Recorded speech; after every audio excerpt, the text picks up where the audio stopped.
Yo, what up guys, I'm Sammy and welcome back to the Soul Brothers channel, and this is my performance review of the Puma Mb.01 LO. So this shoe is going for 120 bucks, which is $5 cheaper than the regular Mb.01, so I guess that's good. This little sliver of material is $5. And some colorways I believe we're going for like 135 bucks with like the special colorways like the Rick and Morty. But if you guys do want to cop, I'll try to leave an affiliate link in the description box. I believe most of the low colorways are sold out, unfortunately, but I'll try to find some, right? But anyways, let's get started off with the Tracciones, and all the colorways I have, or I just have two colorways of the regular Mb.01, and they're both translucent, right? So I have this, the first colorway that came out, and also the Rick and Morty's, and they both have amazing tractions, like super good bite. Also, of course, the outsole curvature is the same in both the low and the mid. But yeah, the translucent outsole was amazing, right? But when I got the solid outsole, it was absolutely terrible.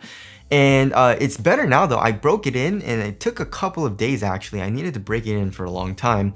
But once I did, it actually got a little bit better, but it never got as good as the translucent outsole, which is really weird just because I've been testing shoes for quite a while, and usually the translucent outsole doesn't perform as well as the solid rubber counterpart, but now it's like kind of the opposite. I feel like the translucent or the semi-translucent outsoles have been performing better than the solid rubber counterpart, so it's kind of weird. But anyways, yeah, the bite just isn't as good as the translucent, even though once I broke it in, it's still pretty good. Also, another thing that I noticed is that it's really silent. There's absolutely zero squeak. The regular Mb.01 with the translucent outsoles have a very loud, high-pitched squeak. The solid rubber outsole, not so much. Of course, it has nothing to do with performance, but I like to have a little bit of squeak in my shoes, right? As far as the durability goes, durability seems like it'll be pretty good. You know, I mean, although it is nubs, the nubs, they're kind of thick, you know what I mean? And also, it's a pretty hard rubber. Also, the grooves are deep, so I feel like durability will be good. So that definitely is a disappointment, right? I thought the Mb.01 LO would have very good traction, just like the regular Mb.01. But the low, or I guess it's not because it's a low, it's just because it's a solid rubber outsole, right? So just be careful on that. I mean, it does get pretty good once you break it in, but it's definitely nowhere near top tier like the regular Mb.01. So I guess my advice is just avoid solid rubber outsoles for the Mb.01. Alright, moving on to the heel to toe transition. It's very smooth, just like in the regular Mb.01. So we have a pretty nice rounded shape here in the heel. This part of the midsole does compress a good amount. It's soft, it's not clunky at all, and then here in the forefoot we have a nice curved shape and a lot of forefoot flex, but there is a midfoot chain plate for good torsional support. So when you're doing heel dominant strides down the court, it feels very smooth, just like in the regular Mb.01. And same thing with the regular Mb.01, the cushion has full length nitro foam. It's soft. A court feel isn't the best. I mean, like if I'm comparing it to shoes like the 282 or the Harden Volume 6, the Curry 9, which have very good court feels, it's not as good, but it's definitely not as bad as like the LeBrons, you know what I mean? So I would say it's around like in between those, but it is a soft foam. Stepping comfort is comfortable and soft. Stepping comfort is also very nice, and impact protection also is really good. You know, even if you're doing really hard impacts, heel strikes and stuff like that, you're gonna be good to go. My feet really didn't hurt at all. It's just like, it's not super bouncy or anything. There's not a crazy rebound back. It's more just on the softer side of things. But it doesn't feel like super mushy or slow either. So of course, it's a very nice cushioning setup. But if you're looking for something very low to the ground, of course, this isn't the best option. But overall, I do enjoy playing in this cushioning setup. All right, moving on to the materials. Same exact material as the regular one. You know, it's just a mono mesh, right? So here in the forefoot, actually, when you get it at first, it's a little stiff, but once you break it in, it actually gets pretty damn soft. It's overall like thin, but like as far as like softness goes, it doesn't get as soft as like the PG6 material or like the Kyrie Infinity material, but this like mono mesh is like more supportive than those, you know what I mean? And then here in the midfoot, it stays pretty thin, but also it feels like very supportive still, right? It still has a good rigidness to it. And then for the tongue, we still have very good padding. It feels super nice and cozy on top of your foot.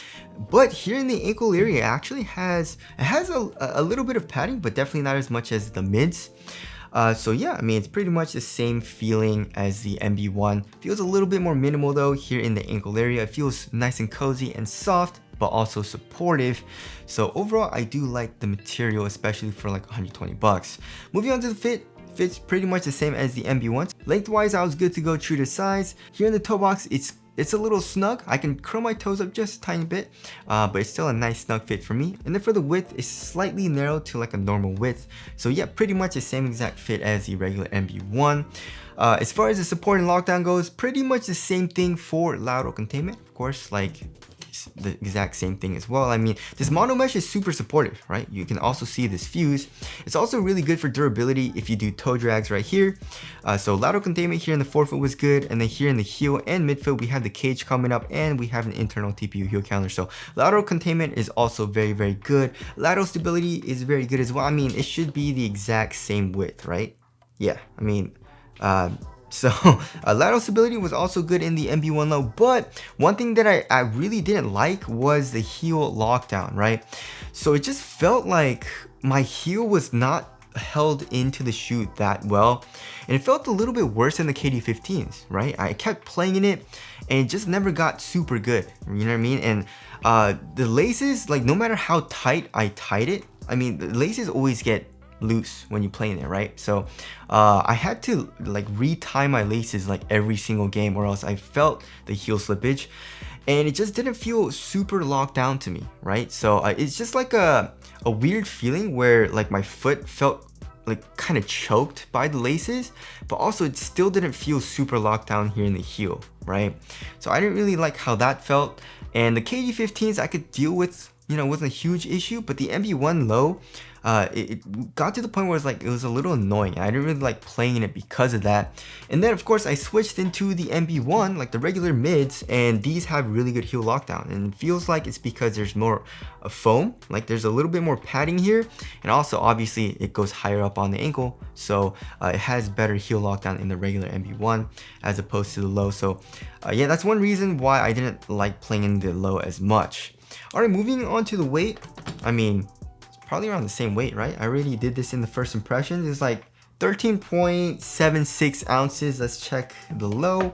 13.4 ounces. Okay, so 0.3 ounces. Really? What the? 0.3? 13.62 ounces. Let's just say like 0.2 ounces or something lighter. Yeah, that's really not a huge difference at all. And yeah, I mean, it's not a super minimal feeling shoe just because, you know, you have a lot of foam and stuff like that, but also the traction not being as good and the heel lockdown issues made me feel pretty sluggish in the MB1 low, you know what I mean?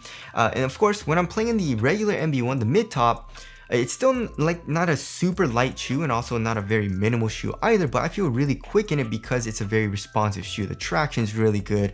I had no issues with heel slippage either, right? So it just felt a lot better playing in the regular MB1 as opposed to the low.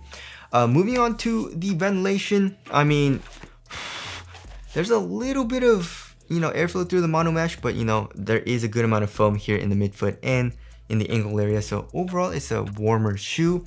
And as far as the aesthetics go, it looks amazing. I got a lot of compliments on this colorway as well. I mean, it's just a super clean white colorway with some red accents.